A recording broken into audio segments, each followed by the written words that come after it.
54. Logic is not a thinking about something. The necessary forms of thought are the content and the ultimate truth itself. Anaxagoras and nous.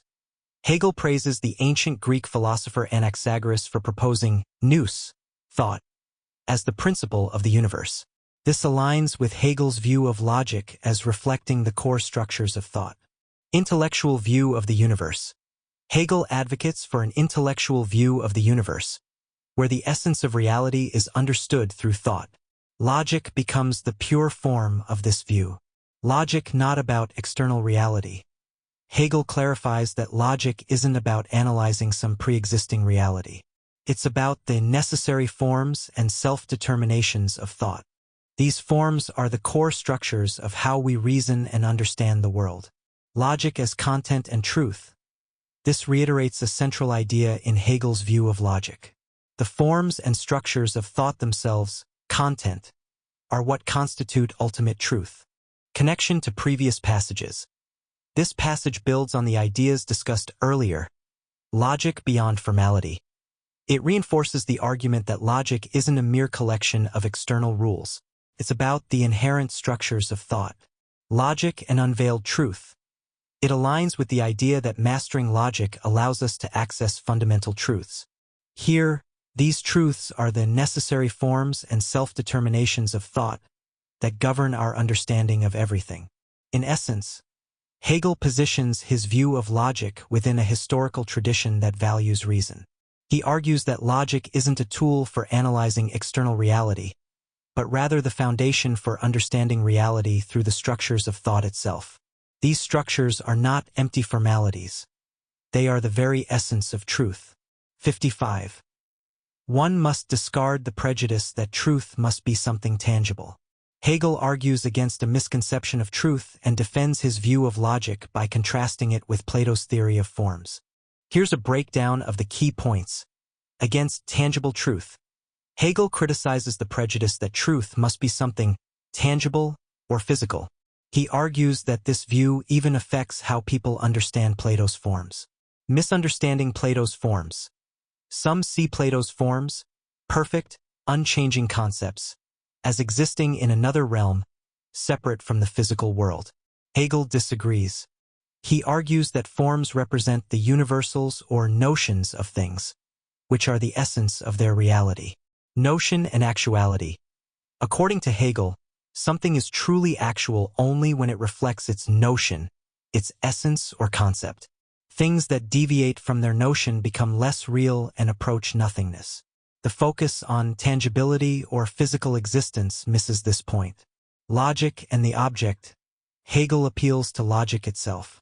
Definitions in logic are not seen as arbitrary inventions, but as capturing the true essence, innermost essence of objects. When we infer new ideas from existing ones, we believe those new ideas are inherent in the object itself, not something external. Connection to Hegel's logic. This passage connects to Hegel's view of logic in a few ways. It argues against a purely materialistic view of truth, aligning with logic as a system of thought, not physical things. It positions logic as a way to access the notions or essences of things, reflecting his view of logic as revealing fundamental truths. In essence, Hegel argues that true reality is not just about physical existence. It's about understanding the essence or notion of things. Logic, by helping us grasp these notions, becomes a powerful tool for attaining truth, even surpassing traditional interpretations of Plato's forms. 56. The determinations of thought have objective value and existence. Logic not just subjective. The use of terms like notion, judgment, etc. implies they are not just forms of subjective thinking, but also reflect objective understanding. This means they have a connection to the structure of reality itself. Thought versus understanding. Hegel distinguishes between thought and understanding. Thought emphasizes the subjective act of thinking. Understanding suggests a deeper grasp of the world's structures. Reason in the objective world. The passage mentions the idea that reason or understanding exists in the objective world. This means the world itself follows certain rational principles. Mind and nature's laws. Here, Hegel suggests a connection between the mind's structures of thought and the laws that govern nature. Both reflect a kind of rationality. Logic's objective value. Given these points, Hegel argues that the determinations of thought, forms of logic, also have objective value and existence. They are not just mental constructs but reflect the way reality is structured. 57. The critical philosophy turned metaphysics into logic, but the logical determinations were given an essentially subjective significance. Kant and turning metaphysics to logic. Hegel acknowledges that Kant's critical philosophy, likely referring to his critique of pure reason, emphasized logic. However, he criticizes it for overawed by the object. Being overawed by the object means Kant still focused too much on the external world, object, and how we know it. Subjective logic. As a result, Kant's logic remained essentially subjective. Hegel argues that logic shouldn't be seen as just mental tools for understanding the object. It should reveal the object's own structure. Residue of the thing in itself. This likely refers to Kant's concept of the thing in itself, the unknowable reality beyond our experience. Hegel suggests Kant remained burdened by this external unknown, hindering a complete understanding. Hegel's liberation. Hegel contrasts this with his own view, liberation from duality. His science of logic presupposes liberation from the opposition of consciousness. This means overcoming the separation between subject and object. Logic in its own right. He demands that logic be considered as they are in their own proper character, as logic, as pure reason. Logic isn't a tool for something else. It's a system of thought reflecting its own internal structure, which also reflects the structure of reality. 58. The utter unworthiness of logic in comparison with other spheres cannot fail to strike the most superficial observer. Kant on logic stagnation. Hegel quotes Kant on logic being a completed field since Aristotle. Kant sees this as a positive, fortunate. Hegel's critique. Hegel disagrees with Kant. He finds it problematic that logic hasn't changed since Aristotle. Stagnation implies inadequacy. If logic hasn't progressed with the human spirit, it suggests it's not capturing the full potential of thought. Need for reconstruction. Hegel argues for a total reconstruction of logic. The human spirit's advancements necessitate a new understanding of thought. Logic versus other spheres. Hegel emphasizes the gap between logic and other advanced fields. Progress in other areas. He points to advancements in practical, religious, and scientific spheres. These reflect a higher consciousness about the human spirit. Logic's inadequacy. In comparison, logic appears utterly inadequate and unworthy. It hasn't kept pace with the development of thought in other areas. Connection to Hegel's view. This passage connects to Hegel's overall argument in a few ways. Logic's potential. It highlights Hegel's view of logic as having the potential to be much more than a static set of rules. It can be a dynamic system reflecting the advancements of the human spirit. Logic and the human spirit. It reinforces the idea that logic is not separate from the development of human thought and understanding.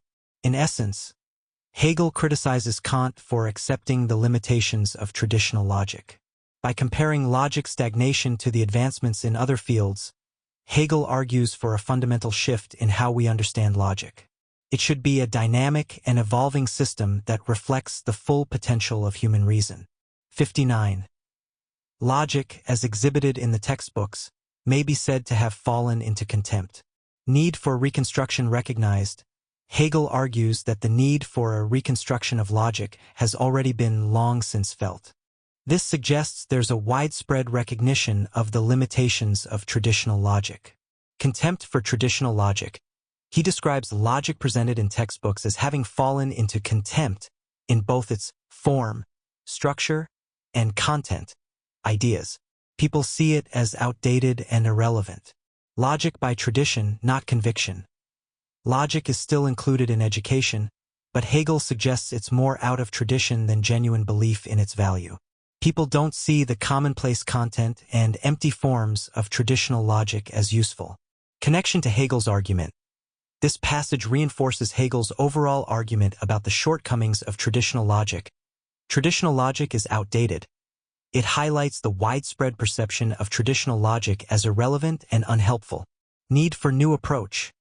It strengthens the case for a new way of understanding logic, one that is more dynamic and insightful. 60. The additions of psychological, pedagogic, and even physiological material which logic received have been recognized as disfigurements. Failed attempts to fix logic. Hegel discusses previous efforts to add psychological, pedagogic, and even physiological material to logic. These were meant to improve logic, but Hegel argues they were unsuccessful. Superficial and trivial additions. These additions are seen as shallow and trivial, failing to address the core issues with traditional logic. Pointless rules. Hegel gives examples of specific rules that seem obvious and unnecessary. For instance, reminding people to wear glasses if they have bad eyesight or to think critically about information they read. Padding thin content. Hegel suggests these additions were simply attempts to make logic seem more substantial when its actual content was scanty and lifeless. 61. Logic is so dull and spiritless. A childish game of fitting together the pieces of a colored picture puzzle. Reason for logic's dullness. Hegel reiterates his point about why logic is dull and spiritless. Traditional logic treats its concepts as static and isolated, unmoved fixity. Focus on externals. Logical operations like judgments and syllogisms focus on external relationships between concepts rather than their deeper connections. Quantification and mechanics. Hegel criticizes the reliance on quantitative aspects and comparison in logic. He compares it to a mechanical sorting process, lacking true understanding. Deduction of rules as child's play. Hegel finds the deduction of logical rules to be no more profound than a child's game of sorting objects. It's a meaningless manipulation of symbols. Logic compared to counting. Here, Hegel compares traditional logic to basic arithmetic. Both deal with symbols in a mechanical way, devoid of deeper meaning or connection to real concepts. 62. Hitherto philosophy had not found its method. Reviving logic with method. Hegel argues that logic needs a new method to become a pure science with substantial, significant content. Traditional logic lacks a proper method, making it lifeless, dead bones. Traditional logic versus scientific method.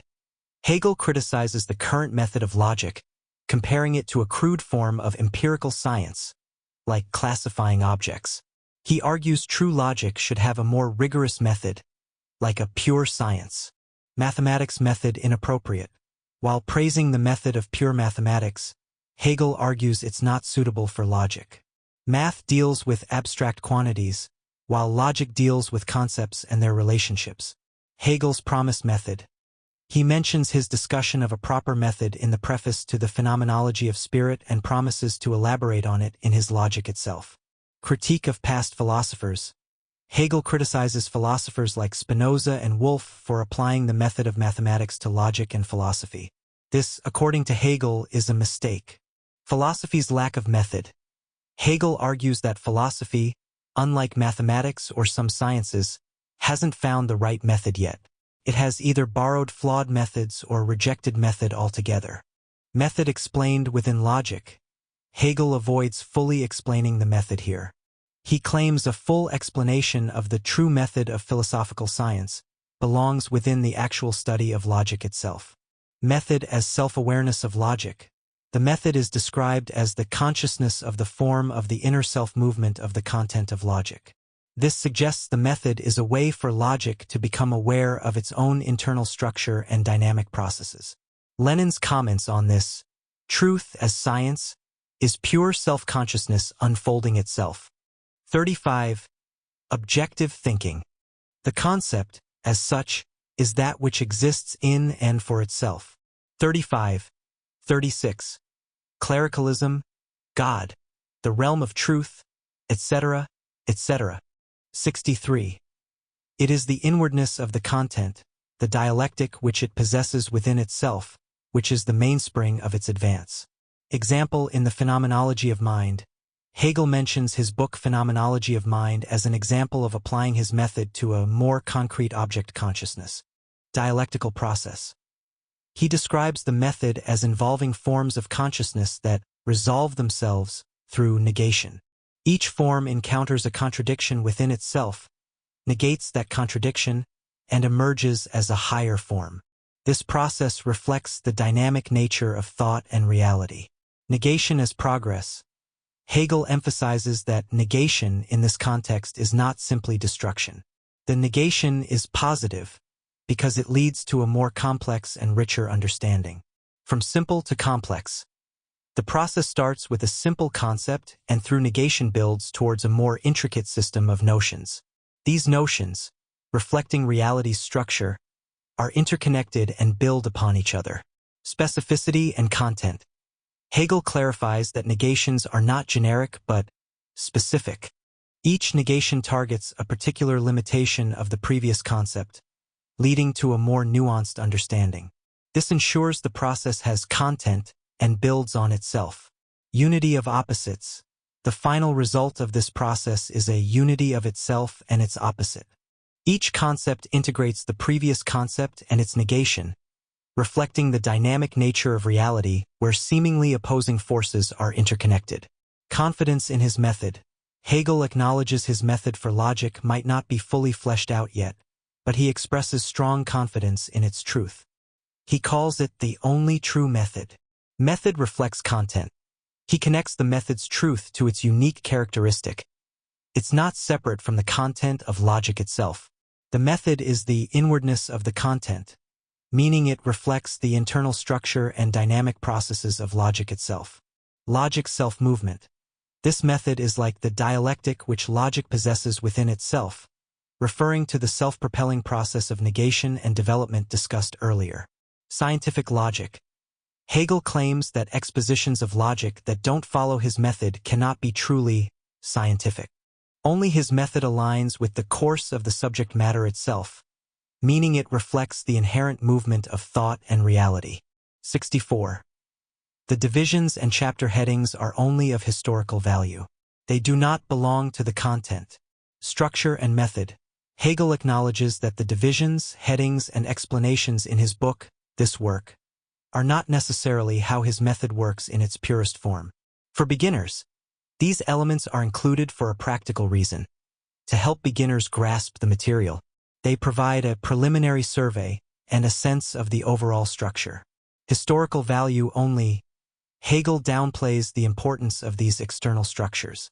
He calls them of historical value only, meaning they are a guide for the reader, not a reflection of the true internal development of the concepts.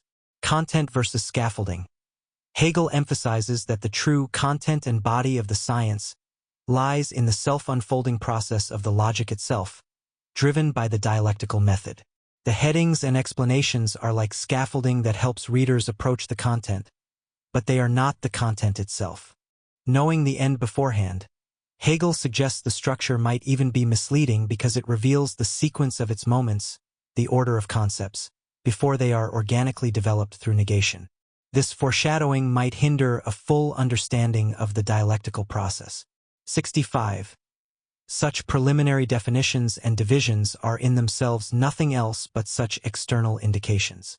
Similar to other sciences, Hegel argues that traditional logic suffers from the same issue as other sciences, an overemphasis on external structures like definitions and divisions. Example of flawed structure. He gives an example of a logic text divided into laws of thought and subcategories like concepts, with sections on clearness. These divisions are presented as facts without any justification or explanation of their internal connection. Focus on form, not content. Traditional logic prioritizes a systematic framework and external connections over the actual content and body of the science. Hegel sees these structures as artificial and unhelpful. Contradiction in methodology. Hegel criticizes traditional logic for talking about the importance of deduction, deriving concepts from principles, while failing to apply that principle to its own methodology. The method itself isn't derived or explained. It's simply presented as a given structure. Superficial organization. Hegel suggests traditional logic relies on superficial principles like grouping similar things or starting with simple concepts. These external considerations don't reflect the true interconnectedness of logical concepts. Lack of internal connection. The transitions between sections are based on external markers like Chapter 2 or arbitrary statements like, "We come now to judgments." This highlights the absence of a deeper, organic connection between concepts in traditional logic. 66. The divisions which appear in this system are not intended to have any other significance than that of a list of contents. Superscriptions and divisions in a system are merely a list of contents, not holding deeper meaning. The emergence of distinctions and their interconnectedness should naturally unfold within the subject's exposition. This unfolding is a result of the inherent progression and determination of the notion. Lenin and Hegel puts forward two basic requirements. 1. The necessity of connection, and 2. The imminent emergence of distinctions. Very important. This is what it means, in my opinion. 1. Necessary connection, the objective connection of all the aspects, forces, tendencies, etc., of the given sphere of phenomena. 2. The imminent emergence of distinctions, the inner objective logic of evolution and of the struggle of the differences polarity. 67. The negative which the notion possesses within itself constitutes the genuine dialectical moment. The notion's advancement is driven by its inherent negativity, which is the true essence of dialectic. This understanding of dialectic differs significantly from previous interpretations, where it was seen as a separate part of logic with a misunderstood purpose. Platonic dialectic, as seen in Parmenides and other works, primarily aimed at refuting assertions and often resulted in nothingness. Common perception views dialectic as an external, negative activity unrelated to the subject matter, based on conceit or a desire for destruction, ultimately leading to the devaluation of the object under consideration. 68. Dialectic was held to be merely the art of practicing deceptions and producing illusions. Kant's significant contribution was elevating dialectic from mere trickery to a fundamental function of reason. Previous views dismissed dialectic as deceptive, producing illusions through concealed deceit. While Kant's specific examples in antinomies of pure reason may be flawed, his core idea is valid: the objectivity of illusion and the inherent necessity of contradiction in thought. This applies primarily to reason's application to things in themselves, but their nature is rooted in reason and the intrinsic. The positive aspect of this result is the inherent negativity within determinations, driving their self-movement and serving as the foundation for all life. However, focusing solely on the negative aspect leads to the limited conclusion that reason cannot know the infinite, which is paradoxical since the infinite is inherently reasonable. Lenin. Two important things. 1. Die Objektivität #DeShines-NB. Unclear? Return to it. 2. Die Notwendigkeit des Widerspruchs selbstbewegende Seele. Inherent negativity. The principle of all physical and spiritual life. 44 Explanation. 1. Die Objektivität des Scheins, the objectivity of the illusion. This phrase is central to Hegel's philosophy and is indeed quite complex. It suggests that even illusions or contradictions that arise in our thinking are not merely subjective errors but have an objective basis in reality. In other words, they reveal something fundamental about how our minds interact with the world. Hegel argues that our understanding of reality is constantly evolving through a dialectical process, where ideas clash and contradictions arise. These contradictions are not signs of failure but rather necessary steps toward a more complete understanding. The objectivity of the illusion means that these contradictions reveal something real about the limitations of our current understanding and push us towards a higher truth. 2. Die Notwendigkeit des Widersprüches, the necessity of contradiction. This concept is closely linked to the first. Hegel believed that contradiction is not an accidental flaw in our thinking but a fundamental feature of reality itself. He argued that all things contain their opposite within them, and this internal conflict is what drives change and development. For Hegel, contradiction is not something to be avoided but embraced. It is the engine of progress, both in the natural world and in human thought. Selbstbewegende Seele, self-moving soul. This term is used by Hegel to describe the inner dynamism of all things.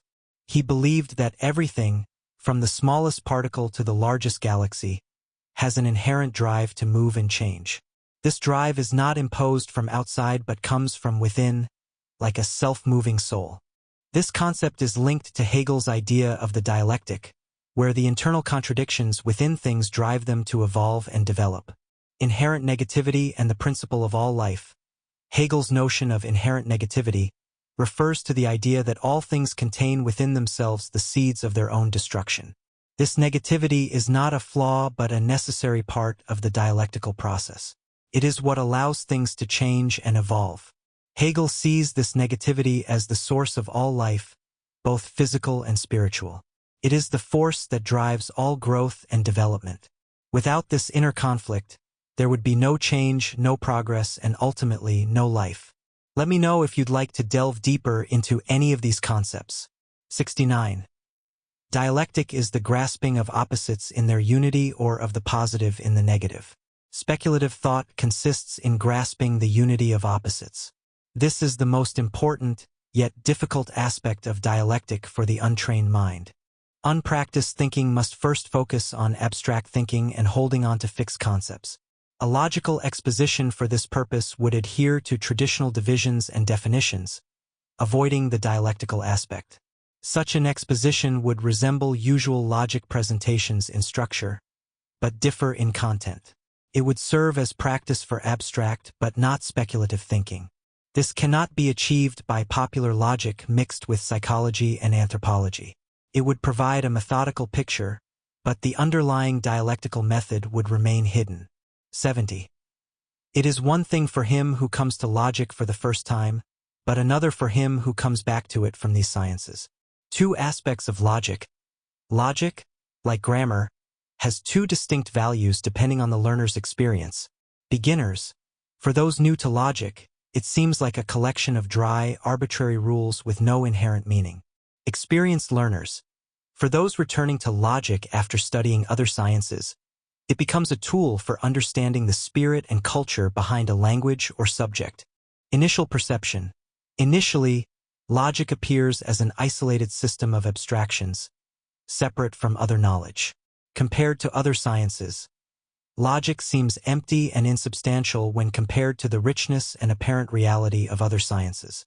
Limited significance. The first encounter with logic restricts its value to itself alone, with seemingly no impact on other scientific activities. The rejection of formal logic. Most sciences have abandoned the formal logical method of definitions, axioms, theorems, and proofs. Natural logic's validity.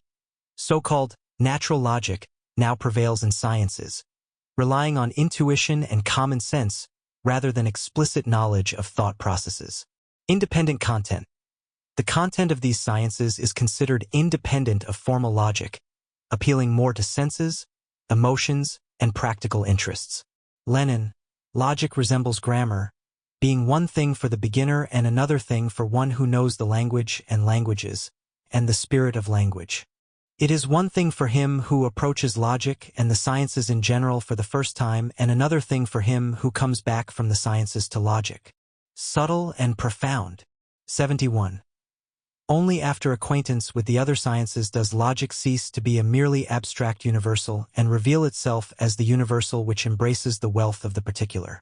Logic initially appears limited in scope and significance. Deeper understanding of other sciences reveals logic's true value. Logic evolves from an abstract concept to a universal truth encompassing all knowledge. Experience in various fields is necessary to fully grasp the importance of logic. Logic is not merely a subject, but the essence of all knowledge and reality. Lenin. A beautiful formula. Not merely an abstract universal, but a universal which comprises in itself the wealth of the particular, the individual, the single, all the wealth of the particular and single. Très bien. 72. The system of logic is the realm of shadows. While initially unaware of its power, studying logic instills the ability to discern truth. Logic is a realm of abstract essentials, devoid of sensory details. Engaging with logic cultivates and disciplines consciousness. Logic directs consciousness away from sensory distractions and subjective biases. Studying logic involves resisting impulsive thoughts and arbitrary reasoning. 73. Thought becomes at home in abstractions and develops a power of assimilating in rational form all the various sciences. Studying logic fosters self-reliance and independence in thinking. It enables one to navigate abstractions and progress through conceptual reasoning. It develops the ability to absorb diverse knowledge and sciences rationally. It allows for grasping the essence of information, discarding irrelevant details. It extracts the logical core from various disciplines, enriching one's understanding of logic. It transforms abstract logic into a universal truth encompassing all knowledge. Logic transcends being a mere subject and becomes the absolute truth underlying all knowledge. General division of logic 74. The general division here can only be provisional, the main distinctions which will emerge in the development. The division of the science of logic presented here is provisional. This is because the author is already familiar with the science and can thus state the main distinctions that will emerge later. This provisional division is based on the author's historical knowledge of the science. 75. We are presupposing that the division must be implicit in the notion itself. The division of the science of logic should be based on the notion itself. The notion is not indeterminate, but determinate in itself. The division expresses the developed determinateness of the notion. This division is a judgment of the notion, not a judgment about an external object. It is the self-determining of the notion. 76. The quality of being right-angled, etc., by which triangles are classified, is not implicit in the notion of triangle. Classifications like right-angled, acute-angled, or equilateral for triangles are not inherent to the concept of a triangle itself. Similarly, classifications of animals into mammals, birds, etc., and their subdivisions are not inherent to the concept of animal. These classifications are imposed externally, not derived from the concepts themselves. In a philosophical approach, the concept itself should reveal the basis for its own classifications. 77. In logic, the opposition in consciousness between a subject and an object is known to be overcome. The notion of logic is a presupposition, as it is a result of a preceding science. Logic is defined as the science of pure thought, with pure knowing as its principle. This pure knowing is a concrete unity that overcomes the subject-object opposition found in consciousness. The two moments of logic, being and the pure notion, are now known to be inseparable. Their unity is concrete because they are known as distinct yet not independent. 78. The determinations used on the pathway to truth have lost their independent character and are now in their truth.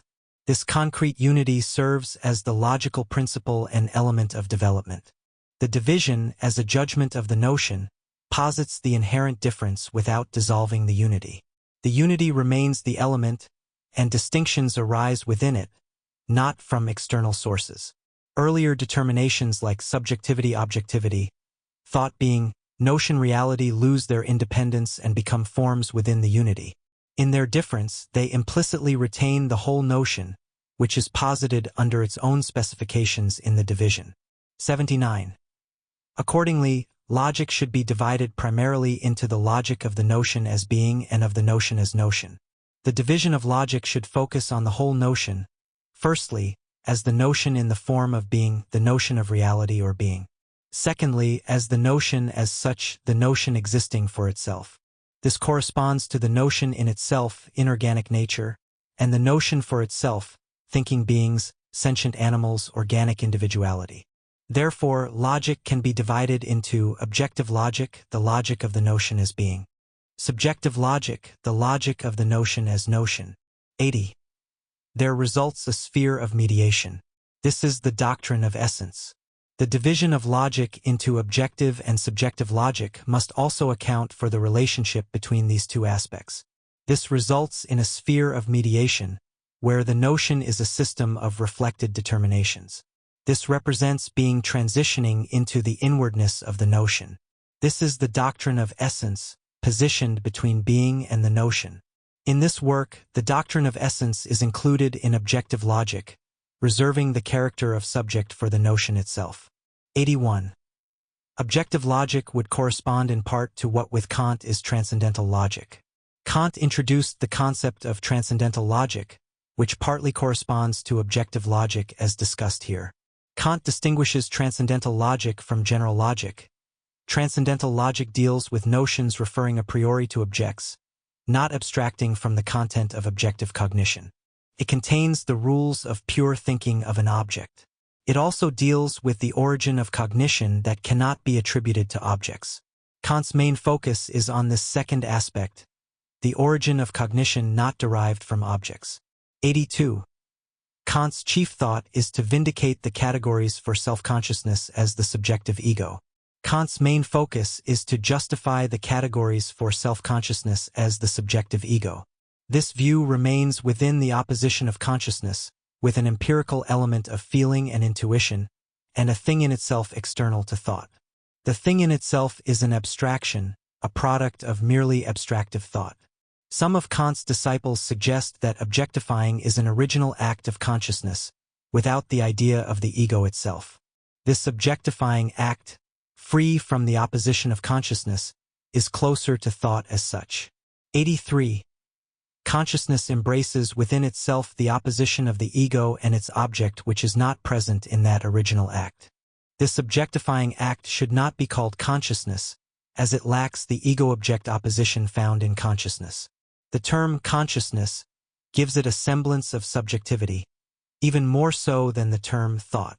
Here, thought is used in the absolute sense, as infinite thought untainted by consciousness limitations. In short, this is thought as such. 84. If philosophy was to make any real progress, a consideration of the ego of consciousness as such was necessary. Kant's focus on the transcendental aspect of categories led to a lack of understanding of their intrinsic nature and relationships. This resulted in no significant contribution to the knowledge of the categories themselves. Progress in philosophy required a shift in interest to the formal side, the ego and consciousness, to understand the infinite form of the notion. To achieve this, the finite determinateness of the ego or consciousness must be removed from the form. This pure form, when fully understood, has the capacity to determine itself and generate a system of thought determinations. 85. The objective logic takes the place of metaphysics, which meant to construct the world in terms of thoughts alone. Objective logic replaces traditional metaphysics, which aimed to construct a scientific understanding of the world using only thoughts. Within metaphysics, objective logic particularly replaces ontology, the study of the nature of being in general, encompassing both being and essence. Objective logic also encompasses other aspects of metaphysics that attempted to comprehend specific concepts, soul, world, God, using pure thought forms. Unlike metaphysics, logic examines these thought forms independently from their associated concepts, focusing on their intrinsic nature and value. This critical examination of thought forms addresses the criticism that metaphysics used them uncritically without investigating their applicability to the thing in itself or the reasonable. Objective logic serves as a genuine critique of these forms, evaluating their specific content rather than relying on the abstract distinction between a priori and a posteriori. 86. The subjective logic is the logic of the notion, no longer external but the subject itself. Subjective logic focuses on the notion as essence, which has overcome its illusory connection to external being. In this context, the notion is free, self-subsistent, and self-determining, essentially becoming the subject itself. While subjectivity might imply contingency and caprice, these terms are not emphasized here, as the distinction between subjective and objective will be further explored in later stages of logic. The focus is on the notion's autonomy and self-determination, rather than the conventional connotations of subjectivity. 87. Logic has three parts: being, essence, and notion. Logic thus falls generally into objective and subjective logic, but more specifically it has three parts: I, the logic of being; 2, the logic of essence; and 3, the logic of the notion. Volume 1. The Objective Logic, Book 1. The Doctrine of Being. With what must science begin? 88. What philosophy begins with must be either mediated or immediate, and it is easy to show that it can be neither the one nor the other. Philosophers have recently become aware of the difficulty of finding a starting point in philosophy. The nature of this difficulty and its potential resolution has been widely debated. The starting point of philosophy must be either mediated, derived from something else, or immediate, self-evident. It is easy to demonstrate that the starting point can be neither mediated nor immediate. Therefore, both potential starting points are refuted. 89. The principle of a philosophy does, of course, also express a beginning. The principle of a philosophy represents an objective starting point, the beginning of everything, rather than a subjective one. This principle is a specific, determined content water, the one, nous, idea, substance, monad, etc. If the principle refers to the nature of cognition, it is a criterion rather than an objective determination, such as thought, intuition, sensation, ego, or subjectivity itself. In this case, the nature of the content remains the focus of interest. The beginning itself, as a subjective and inessential introduction, is disregarded and considered a matter of indifference. The need to determine an appropriate starting point is deemed unimportant compared to the need for a principle, which holds the interest of the matter at hand, the truth, the absolute ground. 90. What is the first for thought ought also to be the first in the process of thinking. Modern perplexity about a beginning stems from a further requirement that those concerned with dogmatic principles or skeptical about subjective criteria are not yet aware of. This requirement is completely rejected by those who begin with faith, intellectual intuition, etc., and believe they are exempt from method and logic. While earlier abstract thought focused on the principle as content, philosophical development has led to attention being paid to the cognitive process. This implies that the subjective act is recognized as essential to objective truth, necessitating the union of method and content, form and principle. Consequently, the principle should also be the beginning, and the first for thought should also be the first in the process of thinking.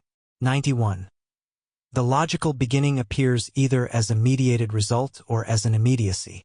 We need to consider how the logical beginning appears. The two possible approaches to the logical beginning are 1. As a mediated result derived from something else. 2.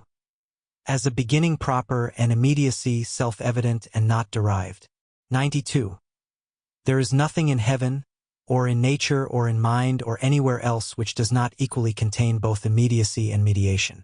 The question of whether the knowledge of truth is immediate or mediated is not the focus here. This topic has been addressed elsewhere, concluding that everything contains both immediacy and mediation, making their opposition a nullity. The philosophical discussion of this can be found in every logical proposition dealing with immediacy and mediation. When this opposition relates to thinking, knowing, and cognition, it becomes the question of immediate or mediated knowledge. The nature of cognition is examined within the science of logic, while the concrete forms of cognition are explored in the philosophy of spirit. Demanding clarification of cognition prior to the science is asking for it to be considered outside of the science. Clarifying cognition outside of science is not possible, at least not in a scientific manner, which is the only appropriate approach here. Underlined by Lenin. There is nothing in heaven, or in nature or in mind or anywhere else which does not equally contain both immediacy and mediation. 93. In logic, the presupposition is that which has proved itself to be the result of that phenomenological consideration. The logical beginning is made in the realm of pure knowing, which is free and independent thought. It is mediated because pure knowing is the ultimate truth of consciousness. The phenomenology of spirit is the science of consciousness, and its result is the notion of science, which is pure knowing. Logic presupposes the science of manifested spirit, which demonstrates the necessity and truth of pure knowing and its mediation. In the science of manifested spirit, the starting point is empirical sensory consciousness, which is immediate knowledge. The significance of immediate knowledge is discussed in the phenomenology of spirit. Other forms of consciousness, such as belief or inner experience, are not suitable examples of immediate knowledge. In the phenomenology of spirit, immediate consciousness is the first and the immediate in the science itself, and therefore its presupposition. In logic, the presupposition is the result of the phenomenological consideration, the idea as pure knowledge. 94. Logic is pure science, that is, pure knowledge in the entire range of its development. Logic is pure science, encompassing pure knowledge in its complete development. The idea, as a result, has established itself as the truth-filled certainty. This certainty has internalized its object and recognizes it as its own self. Additionally, It has abandoned the knowledge of itself as something opposed to the object, and has reconciled with its self-alienation. Underlined by Lenin.